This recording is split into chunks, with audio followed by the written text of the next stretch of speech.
Radyo Pilipinas, Radyo Publiko.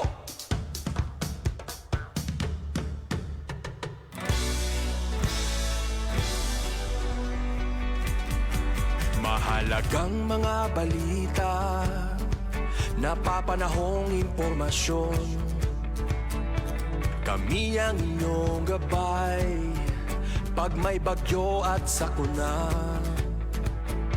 Serbisyo ng gobyerno kapag may nangangailangan. Mga proyekto ng Pangulo, damang-dama ang pagmamahal niya. Tulay ng mga hinaing, ang problema ng bayan ating lulutasin. Tulay sa himpapawid, tulay ng pagbabago. Radyo Pilipinas, Radyo Publiko, ng bagong Pilipinas. Radyo Publiko, Radyo Pilipinas, Radyo Publiko, ng bagong Pilipino. Mga proyekto ng Pangulo, damang-dama ang pagmamahal niya. Radyo Pilipinas, Radyo Publiko, ang boses ng Pangulo.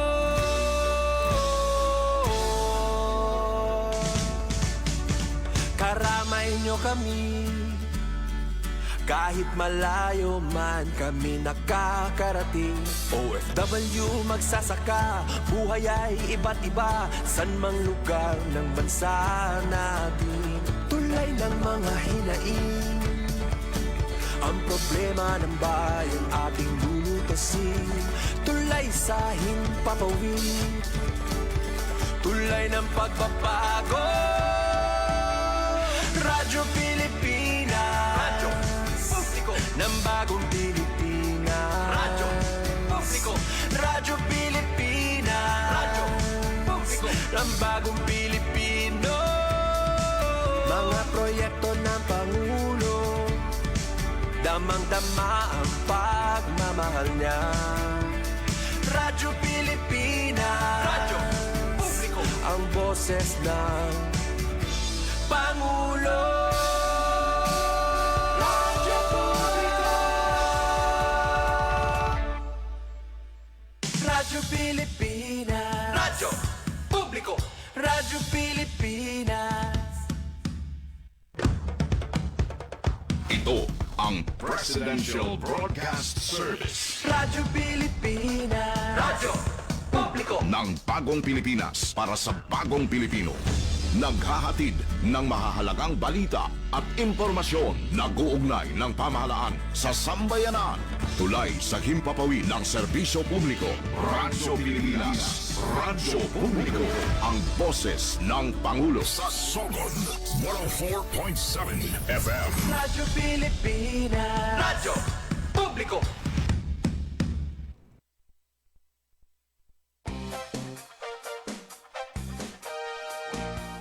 This is DYDC-FM 104.7, your development campus radio, broadcasting from the beautiful campus of the Visayas State University, Visca, Baybay City, Leyte, Philippines. VSU Radio, DYDC.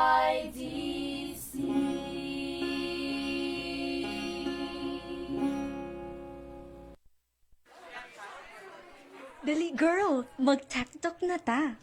TikTok? Kanang uso karon? Di man ko kaya ba masayaw, uy? Dili ni sayaw-sayaw, uy. TikTok pa, as in technology talk. Din imong mapati ang nakadaiyang impormasyon o kalampuan sa teknolohiya, ilabi na sa agrikultura, climate change o guban pa. Hala, timing kaayo niya ron masulbad ang mga problema sa katawhan, labi na sa pagpanguma. Busa, aw hagas sa imong mga higala nga mag-TikTok na ta. Aniya na ang pinakabago nga programa bahin sa nagkadayang teknolohiya. Ihatod kaninyo sa Radyo Pilipinas Sugod uban sa Visayas State University, Baybay City. Tech Talk. Magpanalipod sa kinaiyahan, mga kalihukang kapanginabuhian, malungtaron nga mga gawi alang sa ekonomikanhong kalampusan, Kini o uban pa idalit sa mga eksperto sa nagkalain-laing natad. Uban kanamo matagal alas 3 hangtod sa alas 4 sa hapon dinhi sa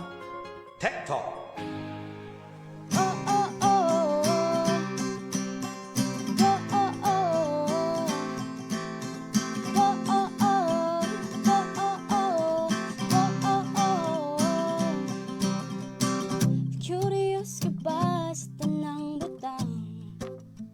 Gusto mo ba na mapunan? Imong kahibalo sa klase-klaseng kinaiyahan o panginabuhihan man, siyensya o teknolohiya. Dili ka na mo pasagdan sa pagkabot sa kalampusan. Kauban nato ang Radio Pilipinas o DYDC. Maminaw na ta sa TikTok, TikTok, TikTok. Kita mahinong danong programang TikTok, TikTok na ta. Maminaw na ta TikTok, sa TikTok, sa TikTok na ta. Para sa kalambuan TikTok, TikTok na ta. Mag-TikTok na ta.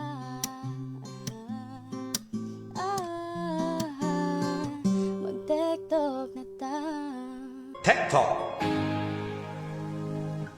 Yes, mayong hapon Luzon, Visayas, ug Mindanao. Mayong hapon sa tanan nato nga mga kaigsunan nga nagpaminaw na ning ato nga programa. Maparadyo man via 104.7 FM or sa ato nga Facebook Live. Adlaw karon nga Miyerkules, mga higala pagkapaspas sa ato nga panahon, Mayo 13, tuig 2026, and welcome sa lain na usab nga edisyon ning ato nga programa nga maghatod diha kaninyo og mga mahinungdanong impormasyon ilabi na ang adunay kalabutan sa teknolohiya. Ang programang Tech Talk hatod kaninyo mga kaigsunan sa iniusang puwersa sa Radyo Pilipinas, sa Radyo Publiko Sogod, ingon man sa DYDC-FM diha sa Visayas State University o sa Southern Leyte State University kun SLSU. Gikan diri sa Radyo Pilipinas, Radyo Publiko Sogod sa ngalan sa mga station manager Sir Dindo Alaras.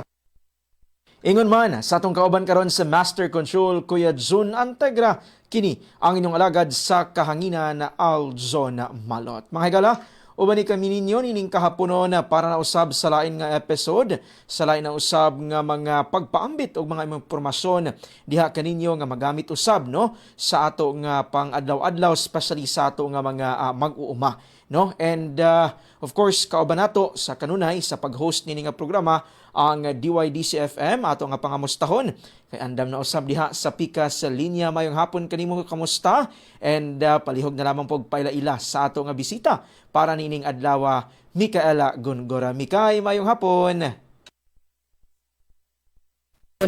Og sa kinatibok ang puwersa sa Radyo Pilipinas Sugod. Ingon man sa mga nagpaminaw diha sa probinsya sa Southern Leyte ug sa bisan asang dapit nabot ang RP Sugod, maadyong hapon og mayong pagpaminaw mga higala.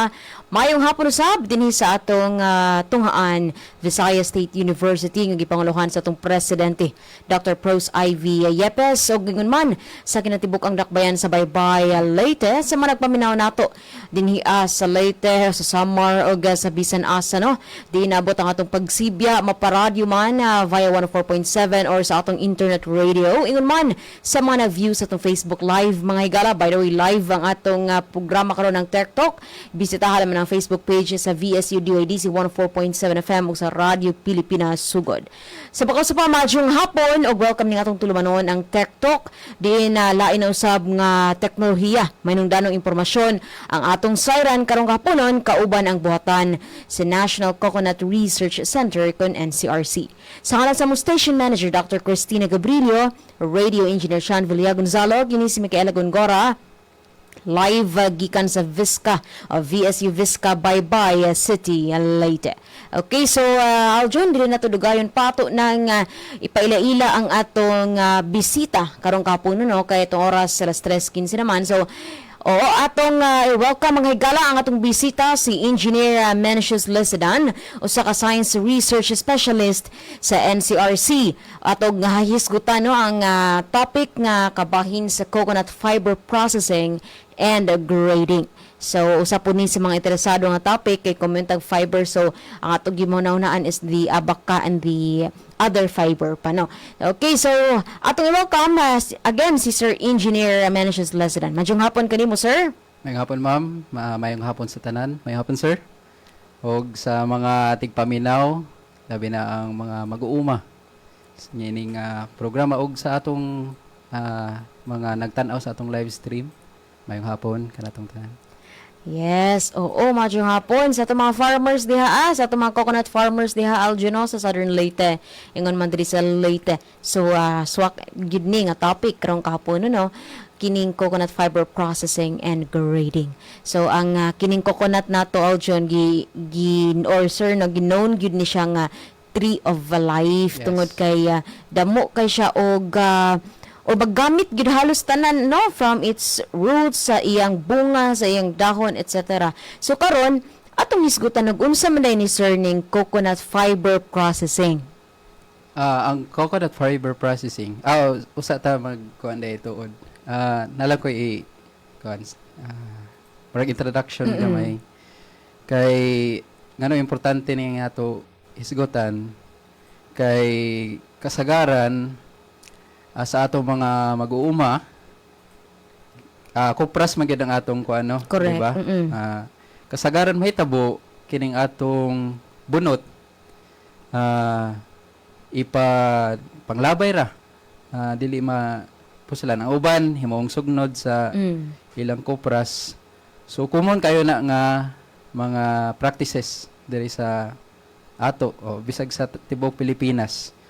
So ato tanawon pod ang kading numbers po din nga statistics sa Region 8 kay kita ang top producer sa coconut. So sa tibuok Pilipinas usa sa kuan ang Region 8 largest producing region of coconut. So in Leyte we have roughly mga 160,000 hectares puro lubi ang gipangtanaw. And imagine kung pila ka bunot ang maproduce ni ana.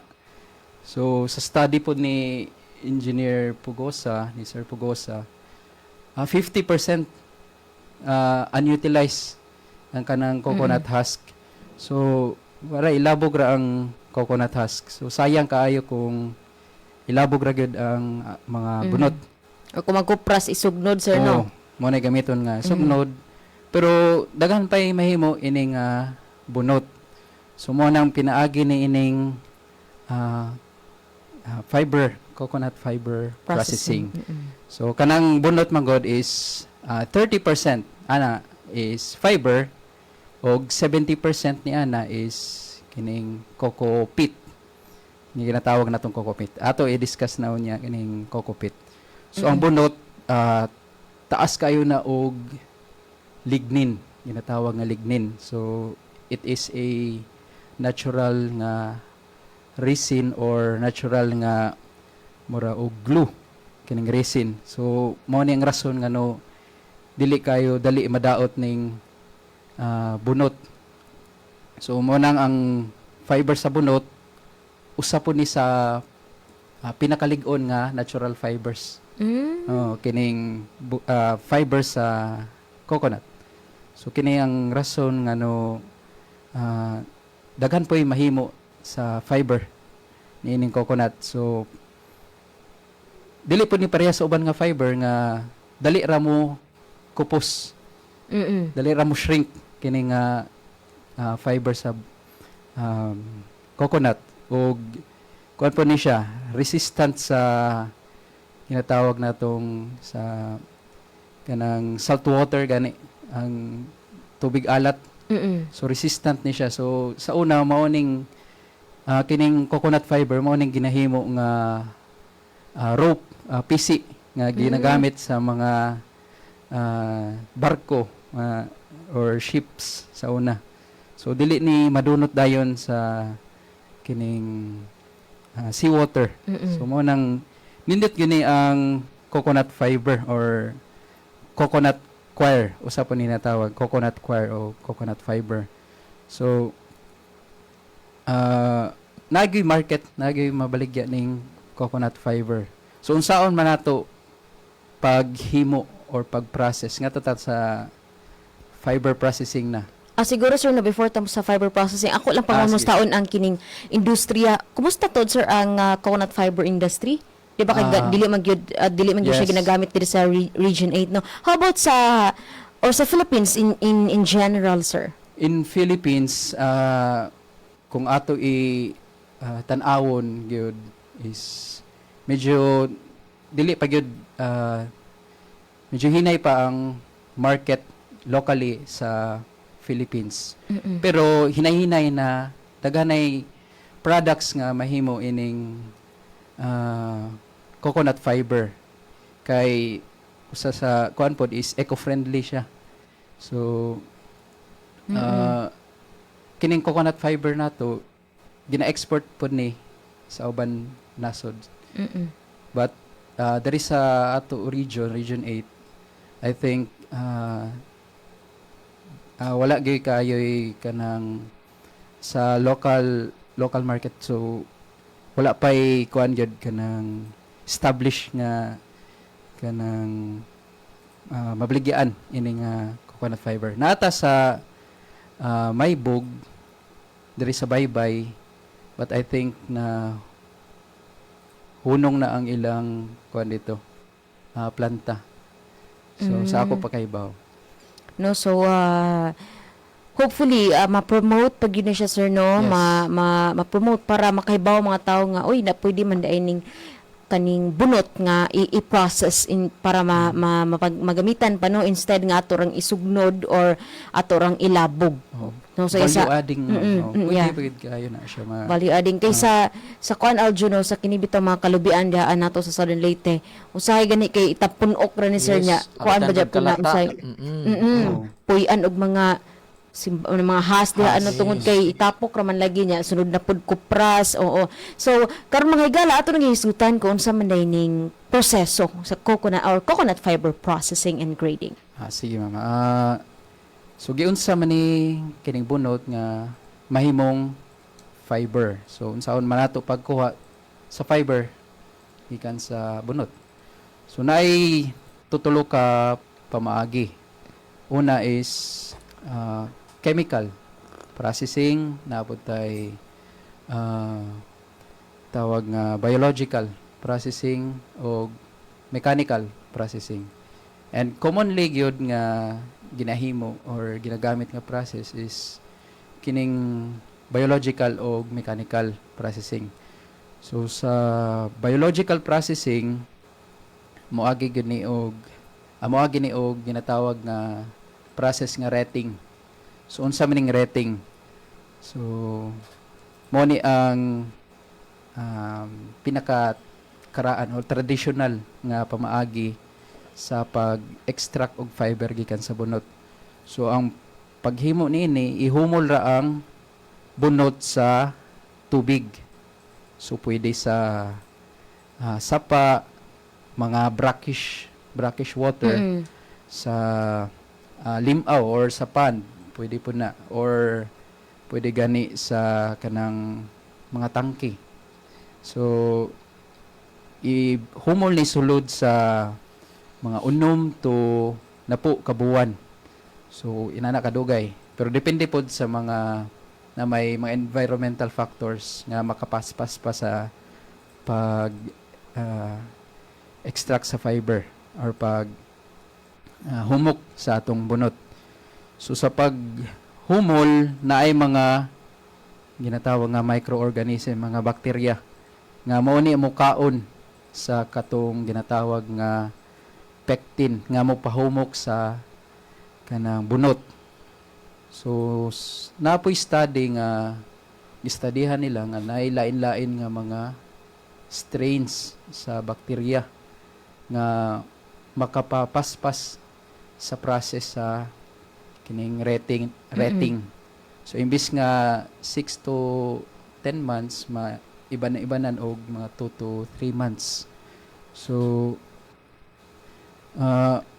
maura sayon ra pag himo pero dugay. Human-humol aron mabuwag yun tong mga tag-as nga fiber, na ginatawag nga beating nga process or hapak-hapakon ang katong bunot para mo kuan gyud mabuwag gyud tong mga fibers.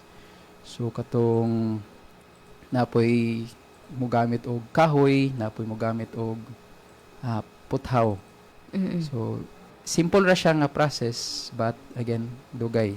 Ang nindot lang niini kining biological nga process is nindot ang quality sa atong fiber nga makuha.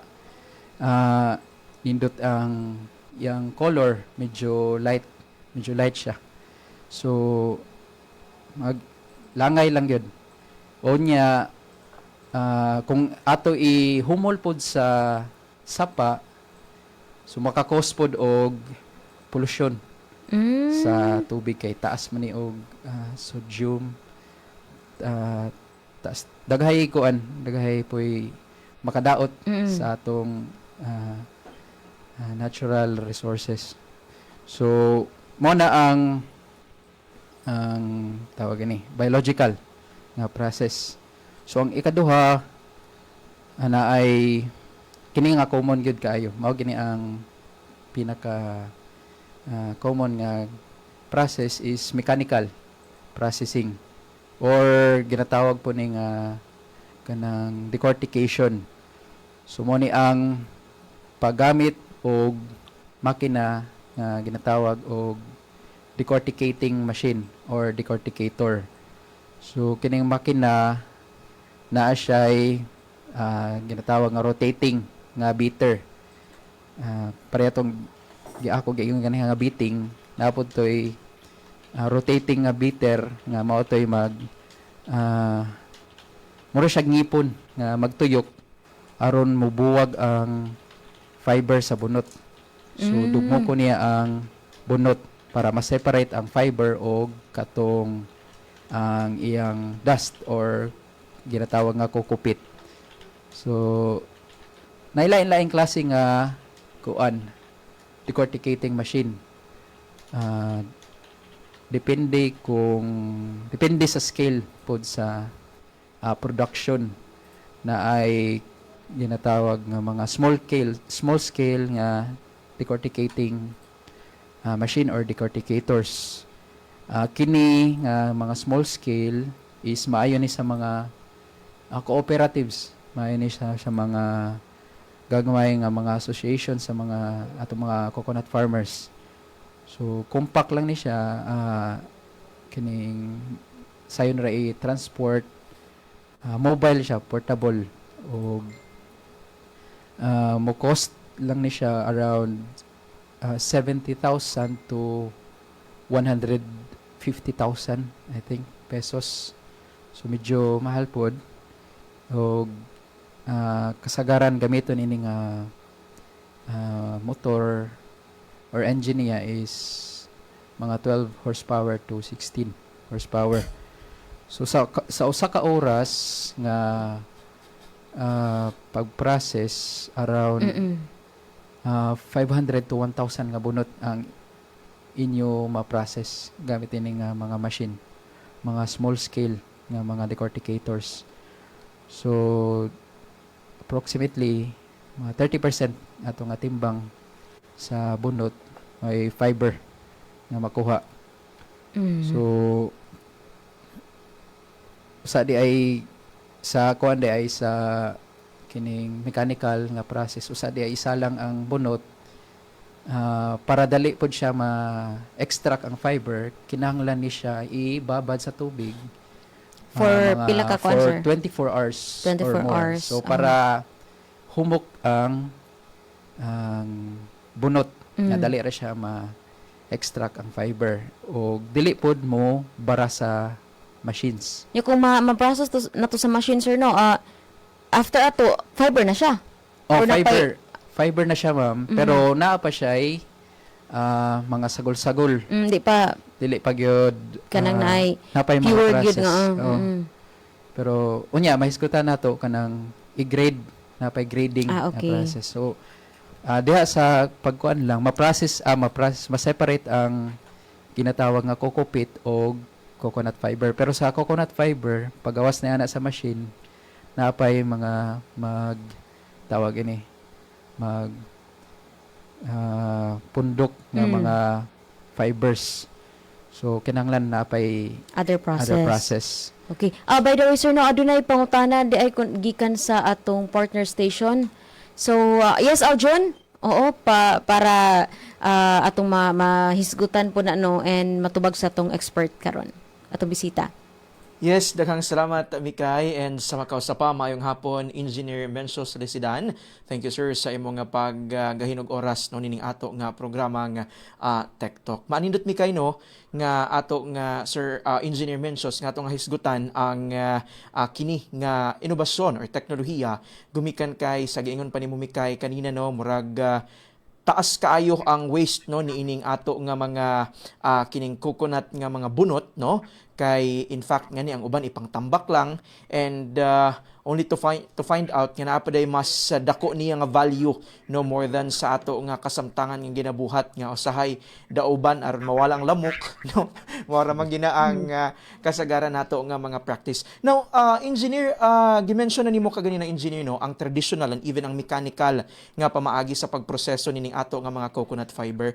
Now kay apil man lagi sa ato nga paghisgutan ang grading mo touch lamang ta magamay ni adto no sa pagproseso ba niining ato nga mga coconut fiber engineer aduna bay specific usab nga kalidad dapat sa bunot aron masiguro nato nga quality usab ang ato nga mga fiber nga ma-produce? Naay mga natay standard sa Philippines. Okay. So natay mga grades, different grades sa kining coconut fibers. So asa man ako nahisgutan kining grading. Go ahead engineer. So, naatay 5 ka grades ginatawag nga CH1 to CH5. So ang CH1 mao ni ang ginatawag nga good quire kay ang mao ni pinakataas nga klase nga fiber. So ngano pinakataas og quality kay taas siya as sa length mga di gyud nimo ubos og mga 12.7 centimeters. Okay. Mao gyud ang standard 12.7 centimeters pataas. Nya limpyo. Unya gamay ra ang dust nga nagkupot atong fiber. Mga kuan lang 1% nya atong dito sa fiber. Unya naapod tay CH2 or ginatawag nato nga quire fair. Quire fair. So kana same lang gihapon more than mga 12.7 cm or 15 inches. 5 inches, I mean. Ang length sa fiber unya ang kuan lang ini is medyo taas-taas pa ang iyang tawagan niya dust nga nagkupot or ang pit. So ang texture pa rin medyo dili smooth. So mo nang CH2. Unya kining duha mao gini ang kasagaran nga gina-import export I mean gina-export nato. So mo nang duha and kining sunod is CH3. Mao ni ang ginatawag nga quire mix. So mixed siya kay naay mga tag-as nga fiber na apoy mga mugbo. So tong akong giingon kaniha nga nagkagumok pa ang mga fibers. Yes. So mao nang ginatawag nga CH3. So nagtibug-ol pang fibers. So 70% sa fiber dapat dili mo ubos og 5 inches ang length. So ginatan-aw po na sa ang iyang sa grading. So 70% atong timbang dili gyud ubos ang length to 5 inches. Okay. So, mo nang CH3. So, CH4, mo ni ang ginatawag nga choir mattress. So, kining choir mattress, mga mugbo na ni siya nga mga fiber nga makuha nato sa bunot. So, ang choir mattress, mo nang ginatawag nga mattress kay ginagamit po ni sa para sa mga kutson. Okay. Oo, mga cushions. Ang length ini mga 5 inches na paubos. Og dili po ni maubos og 2.5 inches. Kay kung maubos na to 2.5 inches ang katason sa choir or sa fiber is mao nang ginatawag nga CH5 or choir waist na. Although waist ang tawag niya, pero kining mga mugbo nga fibers pwede gihapon ni nato market mo ning ginatawag nga cocoa pit kay mga 70% na sa katong natimbang puro na mugbo ang katong fiber. So mo ni ang gamiton nato sa tanom. So nindot na nga kuan himuon nga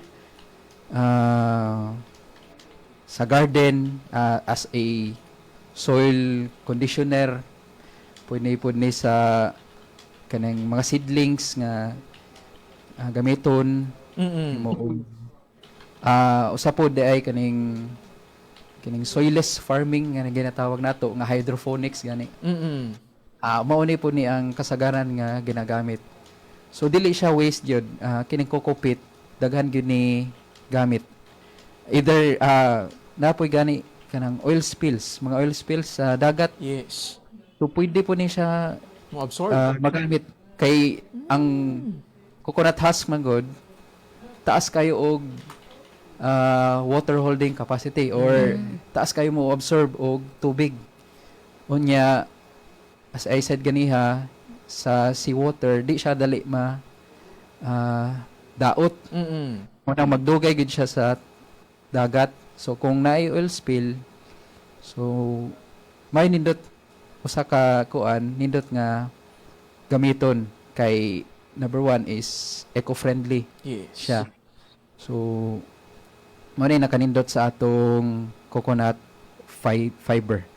So kining tanan sir makita ni nato sa namatay Philippine National Standard. Okay. Kalimot ko sa number. I think kanto 21. Na. So makita nato na sa internet. So ang CH1 to CH2 mao gyud ang kasagaran gyud nga mga gina-export. Ang CH3 mao na ang kasagaran nga ma-produce sa katong ako ginaingon nga mga small scale nga mga decorticating machine. So sa mga farmers nato kung interesado sila is kasagaran mao gyud na nga makuha nato sa atong machine. Pero pwede po nato iagi og natay mga machine pod nga mo separate pod sa mga katason sa fiber. So naratay ginatawag nga rotary drum. So additional po na nga atong i-invest. So tag-as ba ni sir ni fiber sa coconut? Itsura ni dyan. Tag-as. Mo insert lang ko gamay dyan ha. Sige no. Na po'y mga 12.7 centimeter. Okay. Gyud ang kuan. Naka-mention magud ka gana sir nga pwede siya sa katong mga mattress ay kanang mga sa kanang kutsyon. Di ba Aljo na ay kanang sa suroy-suroy no pero di ba naanay pero ang ilang reklamo po sa mga mamalit anak no kay murag bunot ra jud pud ang gisuksok or process no. Wa na process. Wa na ning abot sa coconut fiber day Aljo. Oo. So bunot yun as in bunot. Murag bunot siya nga. Pero kung gi-search diri ang coconut fiber, kung mao magdali ni tsura, murag somehow inani pero murag di pa gyud ingon Aljon nga katong pure so murag bunot so ang hunahon as tawo ba nga scam ilad man ta ani oy kay kuan man bunot ram dining sud ani but then pwede gyud ay ang kining bunot pero i-process pag siya Aljun, no? Yes. Para katong Pilipyuhan fiber. pag yun. Pod. Oo, kay katulpod kay kung ibutang dayon sa kalangkot. Sorry. Right. Oo. And sir, you've mentioned kaganina various nga mga grading ikay ano. Wala ba'y factor ani sir ang klase sa kining lubing nga nagikan ag bunot? Depende ba na siya sa teknolohiya ra gyud ang pag-process sa mata grading engineer? So kung mag-process gyud ta kung para gyud sa fiber, kinahanglan gyud nato og mature nuts na. Okay. Kay mas lig-on ang fiber nga atong makuha. Kay kung yang coconut magod mga kanang mga butong pa, pwede gud nato makuha og fiber pero dili siya kayo lig-on. Nya pwede nato himo pod mga bags inana kay nindot pod og color ang kuan magod ang mga yang coconut. So sa amo pod sa NCRC na mi study karon nga different varieties among gi-studyhan. We are looking sa mga lain-lain nga varieties para kuhaan og fiber aron mahibal-an namo kung unsang variety gyud ang maayo nga for fiber processing. Okay. Unya kuan unsa pod nga kung naabay kalahian ang tall or ang dwarf. So, although nanay mga kuan, nanay mga studies, pero sa dire sa ato region sa mga common nga varieties, wala pa tay information gyud ana. Regarding ana. So dako na pud tabang sa mga atong coconut farmers kasi interesado sila. Yes. No, depende sa ilang tanom. Na po yung atong hybrids. Ato pa nag-i-appeal kay basin mas nindot pa ang mas lig-on pa kumpara sa uban nga variety. Yes. So, mo na ang dili lang gyud depende sa pag-process but also sa napoy factor kanang unsang klase sa lubi. Edad, klase sa lubi. Oo, pagkanindot mi kay no nga mahisgutan kini nga tanan kay lagi kumbaga bag-o usab sa paminaw siguro sa uban nato nga mga suking tigpaminaw nga di ay mas taas pa nga potensyal no kining mga bunot. Ngani engineer Mikay kung sakto nga akong nahinumduman adunay mga sloping gani nga mga area nga murag ang gigamit nila nga to protect para dili mga hulog ang mga unsa ba na diha mga bato or singanihan kining lubi murag ang kining fiber. Sakto ba engineer aduna may susa mga application usab sa paggamit ni ining coconut fiber? Yes. Oo. Kanang ginatawag nga coconut. Oh yes, coconut. Maayo gina siya nga sa soil erosion. Kay sa ako giingon ganiha kay taas ang iyang water holding capacity. Okay. So kung taas ang water holding capacity, di gyud dali-dali nga ma-erode ang atong yuta. Unya ka-grow pod ang mga kuan diha, mga tanom. Diha sa atong coconut. Kay kung mogamit man gud tag lain materials, dili siya dali tawag ini dunot. Malata. Dili malata. Yes, exactly. Oo, daghang salamat engineer. Balik da kanimo Mikay. Yes, Aljon, oo. Padayon ta mga higala no, kabahin nining atong topic coconut fiber processing and grading. Sir, kaniya no naghisgot tag mga machines nga atong gamiton sa pagproseso niini para ma-separate yung fiber sa kadtong unsa pa to diha para gid maka-produce ta sa pure na gid nga fiber from coconut. Kini ba nga machine sir available ba ni sa atong NCRC kita ba gid ang naka-develop niini and then sa mga interested no nga mo venture nini pagproseso og coconut fiber, pwede ba sila o asa ba sila makadong no para makakuha ani nga machine? Ang machines available din siya sa nanay mga market ni sa Philippines. Although diri sa ato sa Leyte sa NCRC wala pa gyud dili pa namo gi market ning machine. Natay machine nga na diya sa NCRC as of now kuan natay problema sa atong engine although pwede ta maka extract o fiber, so pwede sila maka visit ng anay tan-awon og sa market. I think online pwede sila makatan-aw og mga machine. Pwede ra po nila Oo, makita di sa makita. online, sir. Oo. Pero kay na amo pa manggod gi kuan ang sa NCRC nga machine, napatay gina tweak gamay, natay modify ba. Bale para taas gyud ang iyang efficiency sa atong machine. Although pwede na gud siya maka extract og fiber, dili pa lang namo i-kuan. So wala pa sige pa mo og improve ani nga kuan, sir. Ongoing pa no. Okay, so at least pwede ay mga higala no, pwede ninyo makakita or pwede mo makapangita online or siguro if na yung mga fabricators diri pwede siguro na bata. So far karon ang NCRC dili pa nila pwedeng ipagawas siguro ang kini nga machine. Okay, so sir, ang ato bang NCRC aduna ba mo ginabaligya diha nagaprocess man mo, sir, no? Nining coconut fiber. Ano na ba yung mga baligya diha, sir, nga mga nga coconut fiber and then mga products nga atong ginahimo out from the fiber? Naay karon magod sa ako giingon na nag-conduct mig research, amo gina-extract ang fiber. Tapos katong coco peat mo tong among gina-market, ginabaligya pod. Pwede pod sila maka ngadto sa NCRC, maka-inquire dito. Sa karon wala pa lang may wala pa stock sa atong coco peat. So ginabaligya pod na namo kanang coco peat. Napod tay lain-lain nga products, pero dili pa gyud kana bang wala pa rin i-commercialize na to, sir, ang kining mga produkto. So wala pa pud nana pa pud tay mga potential adapters din, sir, or wala pa pud?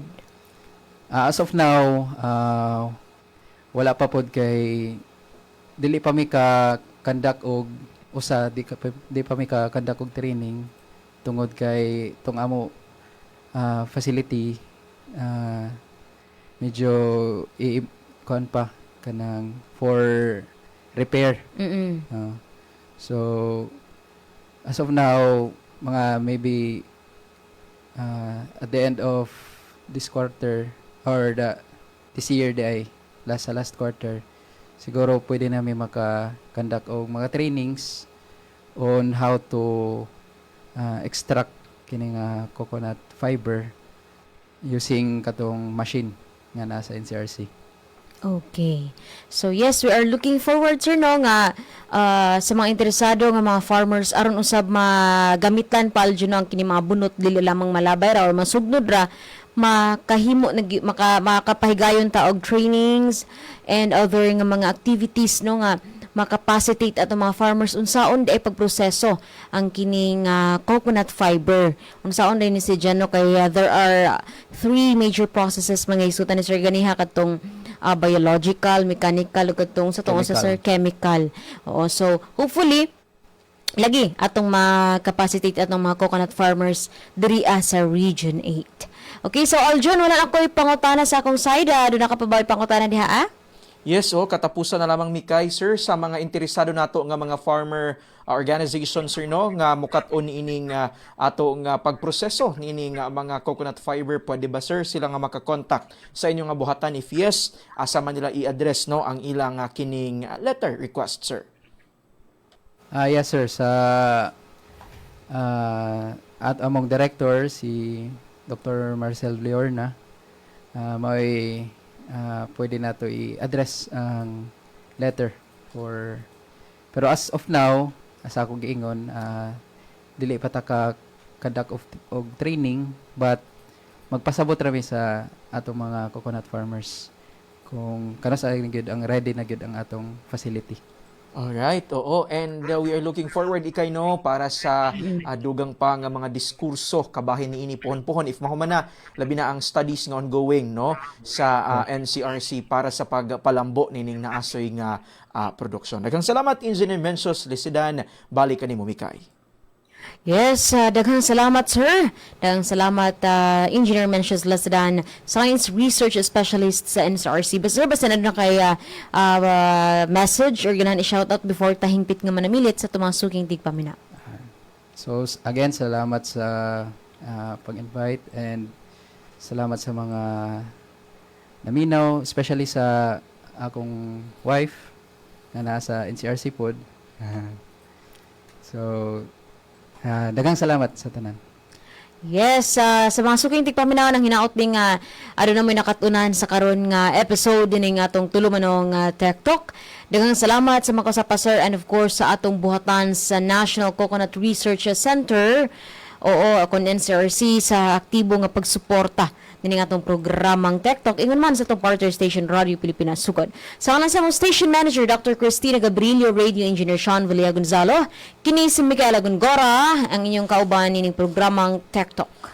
Again, sa makasapa, daghang salamat sa imong pag-uban karon nga episode nato, Engineer Mencios Lisidan, and sa kinatibukan nga NCRC, no, sa kanunay nga pagsanong sa ato nga mga hangyo o ingon man pagpadangat og mga impormasyon dinhi sa ato nga programang Tech Talk. And of course, Mikay, thank you sa oras, no, and ingon man sa kinatibukan nga DYDC-FM. Sa ngalan sa ato nga station manager sa Radyo Pilipinas, Radyo Publiko Sogod, Sir Dindo Alaras, kini ang inyong alagad sa kahanginan na Alzona Malot sa makausapa. Daghang salamat sa inyong pagpaminaw kinigihapon ng programang Tech Talk. Tech Talk, Tech Talk, Tech Talk, mahinong danong programang Tech Talk, Tech Talk na ta. Maminaw na ta, Tech Talk, sa Tech Talk, sa Tech Talk na ta, para sa kalambuan. Tech Talk, Tech Talk na ta, mag-Tech Talk na ta.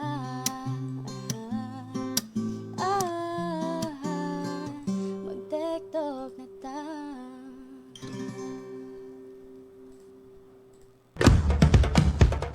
Ito ang Presidential Broadcast Service Radyo Pilipinas, Radyo Publiko ng Bagong Pilipinas para sa Bagong Pilipino. Naghahatid ng